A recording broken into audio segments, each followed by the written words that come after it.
2016 रात के 8:15 इस्लामाबाद, पाकिस्तान।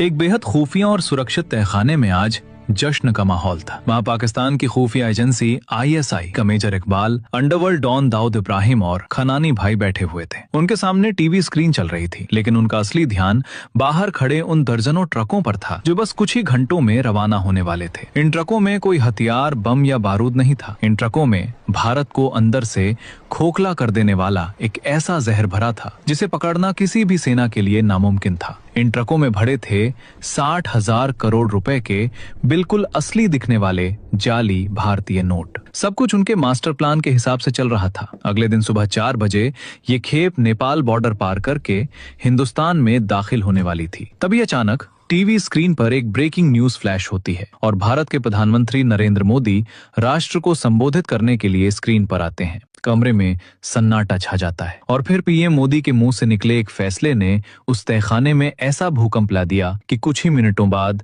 खनानी नाम का वो मास्टरमाइंड हाहाकार करता हुआ इमारत की छत पर दौड़ता है और वहां से कूदकर अपनी जान दे देता है। आखिर उस रात ऐसा क्या हुआ था? कैसे भारत के national security adviser NSA Ajit Doval और एक अंडरकवर रॉ एजेंट ने बिना एक भी गोली चलाए दुश्मन के 60,000 करोड़ के नापाक मंसूबों को रद्दी के कागज में बदल दिया। इस स्पेशल एपिसोड में हम आपको बताएंगे भारत के उस सबसे बड़े और खामोश सर्जिकल स्ट्राइक की अनसुनी कहानी, ऑपरेशन ग्रीन लीफ।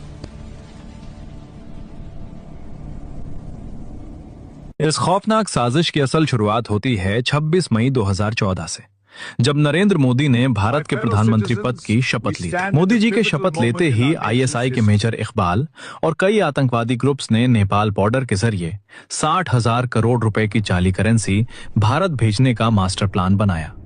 उनका इकलौता मकसद था भारत में तबाही मचाना और देश की अर्थव्यवस्था को नष्ट करना। दरअसल इससे पहले खनानी भाई इस्लामाबाद के एक मदरसे में बैठकर दाऊद इब्राहिम और मेजर इकबाल के साथ मिलकर ये खेल काफी समय से खेल रहे थे। साल 2013 तक वो 11,000 करोड़ रुपए के जाली नोट हिंदुस्तान भेज चुके थे और हैरानी की बात ये थी कि उनका एक भी नोट पकड़ा नहीं गया था। उनका पहला टारगेट था कि किसी भी तरह मोदी जी प्रधानमंत्री न बन सके। आतंकवादियों को नोटों के कुछ टेक्निकल इनपुट्स भारत के ही कुछ गद्दारों और पुराने सिंडिकेट से मिल रहे थे, जिनकी एक ही शर्त थी कि मोदी चुनाव नहीं जीते। लेकिन जब 2014 में मोदी जी चुनाव जीत गए तो उस रात इस्लामाबाद के तहखाने में बैठे दाऊद इब्राहिम का खून खौल उठा।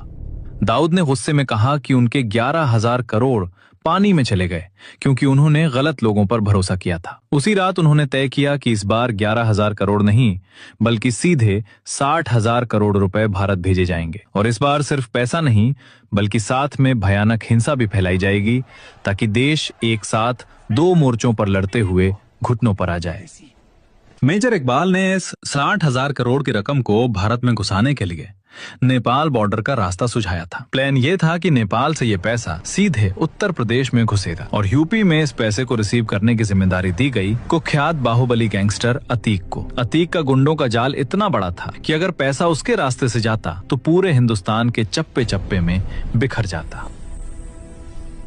लेकिन मेजर इकबाल को एक बहुत बड़ा डर सता रहा था। उसने 2015 में दाऊद के सामने अपनी चिंता जताते हुए कहा कि अगर 2017 के यूपी चुनाव में सत्ता योगी आदित्यनाथ के हाथ में चली गई तो यूपी में अतीक समेत उनका पूरा नेटवर्क खत्म हो जाएगा और नेपाल बॉर्डर वाला रास्ता हमेशा के लिए बंद हो जाएगा। ये सुनकर दाऊद ने साफ अल्टीमेटम दिया। तो नवंबर 2016 आखिरी मौका है। इसी के साथ 9 नवंबर 2016 की वो खौफनाक तारीख तय कर दी गई जब ये 60,000 करोड़ की पहली बड़ी खेप नेपाल बॉर्डर से यूपी में घुसनी थी। भारत में हाल ही में उरी सर्जिकल स्ट्राइक हुई थी और पूरा देश जोश में था। उस दोपहर भारत के national security adviser NSA Ajit Doval अपने दफ्तर के आंगन में टहल रहे थे। तभी उनके एक अधिकारी ने आकर उन्हें ये खौफनाक खबर दी कि पाकिस्तान 60,000 करोड़ के नकली नोट भारत भेजने की तैयारी कर रहा है। ये सुनते ही डोभाल जी एक पल के लिए सन्न रह गए। उन्होंने कहा 60,000 करोड़, ये बहुत बड़ी रकम है। अगर ये पैसा हिंदुस्तान आ गया तो बाजार हिल जाएगा, लोग डरेंगे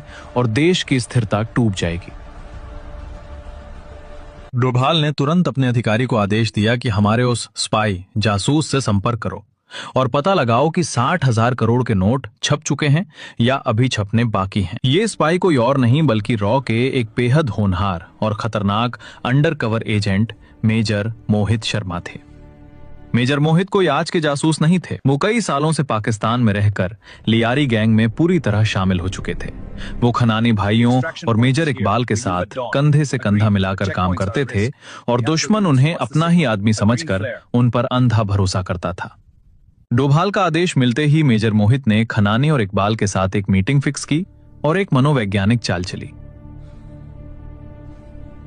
बातों बातों में मोहित ने उनसे कहा कि नेपाल बॉर्डर का रास्ता अब सुरक्षित नहीं रहा है, हिंदुस्तानी एजेंसियां वहां नजर रख रही हैं। मोहित ने उन्हें हिंदुस्तान में पैसा सुरक्षित पहुंचाने के कुछ नए रास्तों का झांसा दिया। उनके इस झांसे में आकर खनानी उन्हें सीधा इस्लामाबाद की एक खुफिया फैक्ट्री और गोदाम में ले गया। जब मोहित ने गोदाम के अंदर देखा तो उनकी आंखें खुली रह गईं। वहां करोड़ों रुपए के जाली नोट बंडलों और थैलों में भरे हुए रवाना होने के लिए बिल्कुल तैयार रखे थे। नोट छप चुके थे और मेजर मोहित ने अपने चेहरे पर कोई भाव लाए बिना ये सारी जानकारी अपने दिमाग में दर्ज कर ली। उसके बाद मेजर शोभित शर्मा ये खबर अजीत दोवल को भेजते हैं कि नोट छप चुके हैं। 16 नवंबर 2016 को ये नोट भारत भेजे जाएंगे। ये पक्की खबर दिल्ली पहुंचते ही अजीत डोभाल सीधा पीएमओ पहुंचे, जहां प्रधानमंत्री मोदी जी मौजूद थे। डोभाल ने सीधे शब्दों में कहा, सर, ऑपरेशन ग्रीन लीफ को जितनी जल्दी हो सके लागू करना होगा। इस बार 60,000 करोड़ नेपाल बॉर्डर से आने वाले हैं। पीएम मोदी गहरी सोच में पड़ गए। उन्हें पता था कि अगर इसे अचानक लागू किया गया तो देश में बड़ी हलचल मचेगी और आम आदमी को भारी परेशानी होगी। मोदी जी ने चिंता जताते हुए कहा कि डोभाल जी, ये सही कदम नहीं होगा। लेकिन डोभाल जी ने अपनी आंखों में दृढ़ता लाते हुए कहा, सर, अगर ये पैसा हमारे देश में आ गया तो आतंकवाद को रोकना नामुमकिन हो जाएगा। ये सिर्फ करेंसी नहीं, ये उस नेटवर्क की रीढ़ है जो देश में हिंसा फैलाना चाहता है। जब मोदी जी ने पूछा कि क्या कोई और तरीका है, तो डोभाल ने दो टूक जवाब दिया कि सर, पैसा छप चुका है और यूपी से बॉर्डर तक उनका नेटवर्क बहुत मजबूत है। इसके अलावा कोई रास्ता नहीं बचता। हालांकि डोभाल जी ने एक शर्त रखी, ऑपरेशन ग्रीन लीफ लागू करने से पहले यूपी में अतीक अहमद के उस नेटवर्क को तोड़ना होगा, वरना पैसा किसी न किसी रास्ते से अंदर आता रहेगा। 7 नवंबर की सुबह डोभाल जी सीधे यूपी के डीजीपी से मिले। आदेश बिल्कुल स्पष्ट था, पीएमओ का हुक्म है, अतीक को जितनी जल्दी हो सके गिरफ्तार करना है। डीजीपी ने चिंता जताई कि अतीक का नेटवर्क बहुत बड़ा है और उसे अचानक उठाने से शहर में दंगे और सांप्रदायिक तनाव भड़क सकता है। डोभाल ने बेहद सख्त लहजे में कहा, यह देश की सुरक्षा का सवाल है, तो जो गड़बड़ी होगी वो किसी दंगे से बड़ी होगी। ये काम जल्द से जल्द होना चाहिए। यूपी की स्पेशल टास्क फोर्स एसटीएफ को तुरंत अलर्ट पर रखा गया। अधिकारियों को क्लोज डोर ब्रीफिंग दी गई और बिना किसी लीक के एसटीएफ के जवानों ने सादे कपड़ों में ऑपरेशन को अंजाम दिया। 48 घंटे के अंदर ही बाहुबली अतीक को पुलिस की गिरफ्त में ले लिया गया। दुश्मन का वो रिसीविंग नेटवर्क जो भारत में जहर फैलाने वाला था, उसे बॉर्डर पार करने से पहले ही नेस्त नाबूद कर दिया गया। कहानी वापस लौटती है 8 नवंबर 2016 की उस खौफनाक रात पर। रात के 2 बजे इस्लामाबाद की उस खुफिया फैक्ट्री में करोड़ों के जाली नोटों के बंडल ट्रकों के खुफिया हिस्सों में भरे जा चुके थे। पैकिंग इतने शातिराना तरीके से की गई थी कि बॉर्डर की चेकिंग में ये बिल्कुल आम मालवाहक ट्रक लगे और किसी को शक तक ना हो।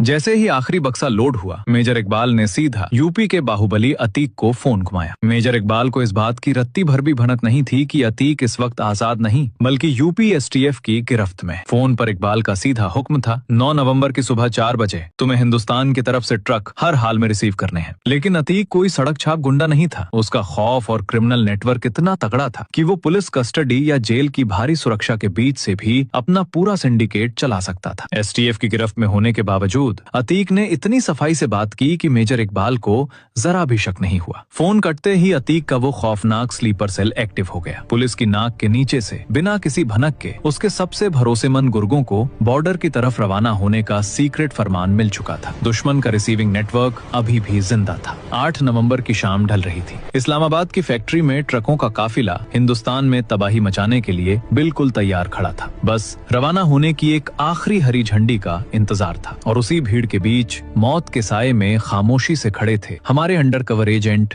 मेजर मोहित शर्मा। उनके चेहरे पर वही पुराना मुखौटा था, लेकिन उनका दिमाग इस पूरी तबाही की पल पल की रिपोर्ट दिल्ली पहुंचा रहा था। रात 8:15 बजे इस्लामाबाद के उस कमरे में दाऊद, मेजर इकबाल और खनानी टीवी स्क्रीन के सामने बैठे ट्रकों के बॉर्डर पार करने का इंतजार कर रहे थे। तभी एक आदमी भागता और हांफता हुआ कमरे में घुसा।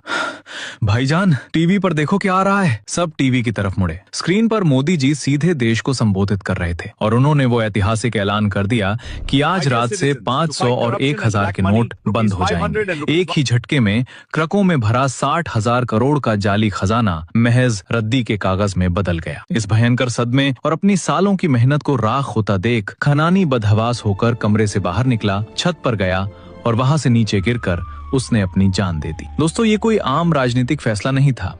ऑपरेशन ग्रीन लीफ हिंदुस्तान की इंटेलिजेंस हिस्ट्री की वो सबसे बड़ी लड़ाई थी, जो किसी बॉर्डर पर हथियारों से नहीं बल्कि एक मास्टर स्ट्रोक से लड़ी गई।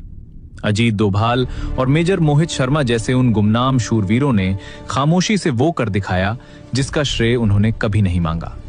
पीएम मोदी ने आम जनता की तकलीफों का भारी रिस्क लेते हुए देश की सुरक्षा को सबसे ऊपर रखा।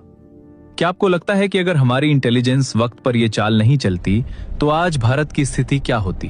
अपनी राय कमेंट्स में जरूर बताएं। इस वीडियो को लाइक करें और भारत के इन गुमनाम जांबाजों के लिए कमेंट बॉक्स में जय हिंद लिखना ना भूलें। बहुत काम किया तो शेयर जरूर करना।